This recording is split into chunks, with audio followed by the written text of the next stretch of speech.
Hi Internet, welcome to another video.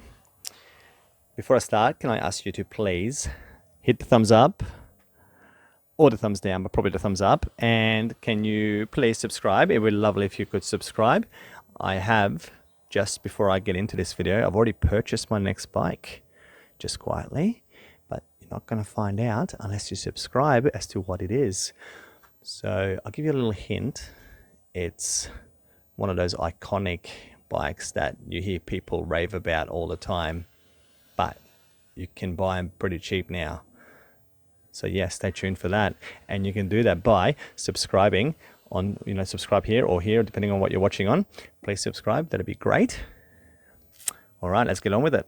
Okay, so I'm at two minds as to what sort of video I should make about this bike. I've owned this bike for a year and I didn't think I would, but here I am a year later, more than a year now, and I've still got it and I'm just about to sell it. So yeah, I wanted to sum it up for you, and I was going to make like a really positive video about how awesome it is, but I wanted to be realistic and give you my real thoughts. So I'm going to do that because I feel like I owe it to the bike, because it has been an excellent bike, but I owe it to the bike, I owe it to you, I owe it to everyone to be completely truthful, because I don't want to make up some crap about, about this bike. So it's a Suzuki GSX650F 2008 model. Let me start with this. So straight away, you've got to know that this bike, even though it's 2008 model, and I think you can still buy them to this day. I think they're still in production. And I know you can definitely buy them here in Australia. They are an old model, an older design bike, and it comes from the Bandit 600. So if you have a look at the older Bandits, you can see that they are very similar, especially through this middle section here. They are very similar, and the engine's very similar.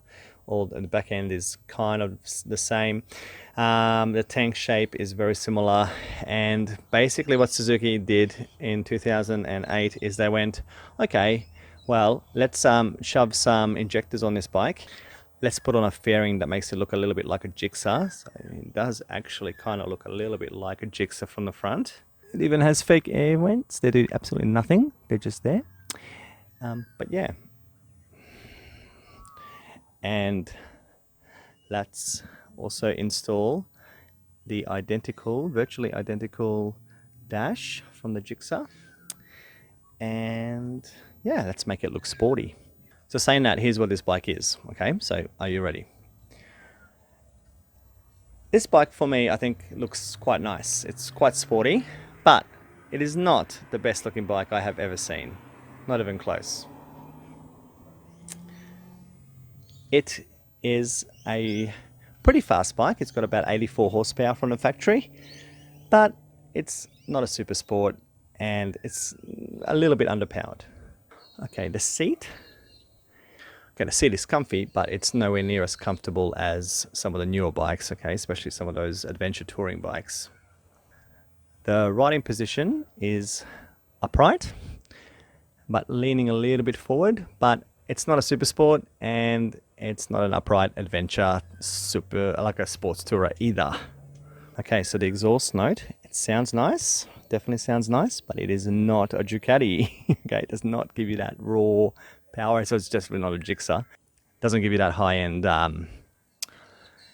ear-piercing scream like a Jigsaw does, okay, or the BMW S1000RRs. Definitely not that, okay. It's nice, but it's not quite like that.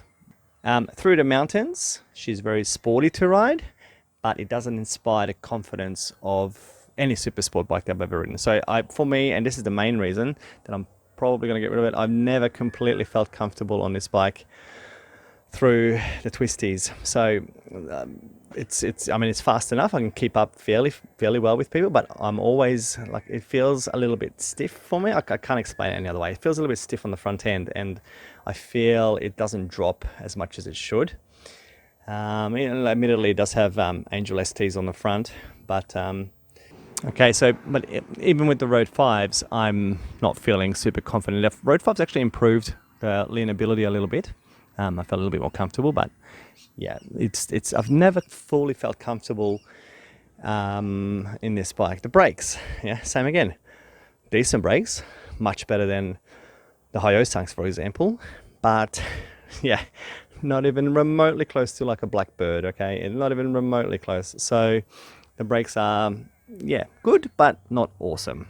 That sums up the bike. There's so many good bits on this bike, but at the same time, there are bit like just, you know, the looks isn't quite there. It looks nice, but it's not quite there. The power is okay, but it's not balls out power. The exhaust note, it sounds good, but it doesn't like it doesn't scream, it doesn't growl. It's just, you know, yeah, can't say it. So, what is this bike? It's, I don't know, it's vanilla, I suppose you would call it. It's a nice vanilla bike. All right, let me share the really good bits because I don't want to completely bag out this bike.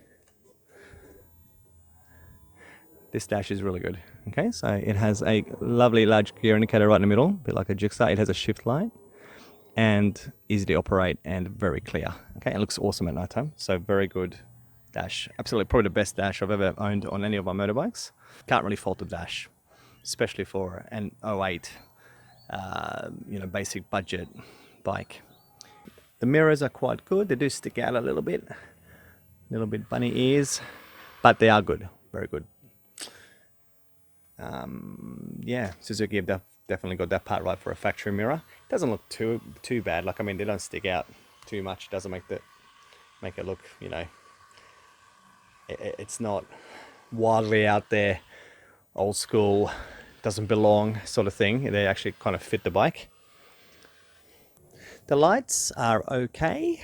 I wouldn't rave about the lights. They're okay. They do the job, but not amazing headlights. In terms of the rider dynamics, like, okay, if you are after a sports tourer, this is excellent. I took this bike down to the Oxley Highway, which is one of the iconic rides in Australia, and I never felt uncomfortable on this bike. The seat is a little bit hard, so it's a little bit hard. I'm not sure why I'm pushing it for you there, but yeah, look, it's a little bit firm, but at the same time, that provides you with support. So I think that the seat is not too bad. It could be a tiny bit softer for my butt. So yeah, but look, as a sports tourer, I imagine it ticks a lot of boxes. The way that your legs go down here, so it's directly under basically, but it's a little bit low. Like the pegs are a bit low, so that is again quite a comfortable position. So can't complain about that at all. Quite comfy. And also, obviously, the last thing, you've probably already noticed, but it has a center stand. And you can never underestimate the convenience of having a center stand, whether you're oiling your chain or doing something to the rear tire, or you just want the bike to look lovely as it is now. A center stand is awesome. So these are the awesome good bits about this bike. Okay, so some of the things that I kind of, I think has been sort of a little bit annoying for me on this one is the underseat storage. It is very small. There's hardly any space for anything. I can just fit a sunglasses case in there and not much else. It does have a tools kit under the seat there, so that was quite handy.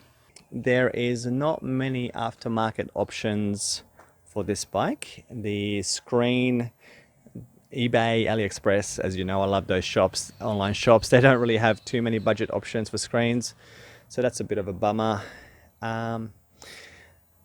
The other thing that I kind of did not like is that it does not have ABS. So some of you are probably watching this video looking for the Lambs version of this bike, which is a restricted model here in Australia.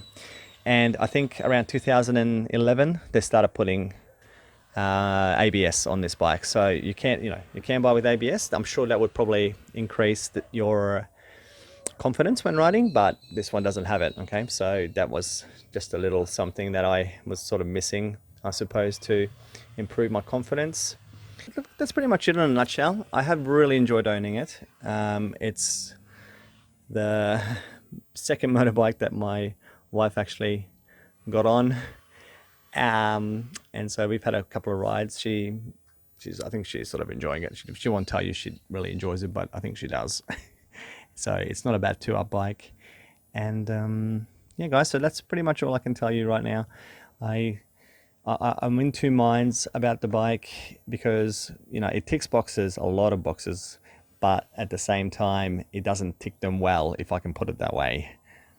Yeah, I don't know how well I explained that, but yeah, here it is. So this is it. I'm going to be sad to see her go, but it's time to get something a little bit different, a little bit less vanilla, a little bit more excitement or sound or pizzazz or something. So yeah, she's got to go. All right, so that's about it.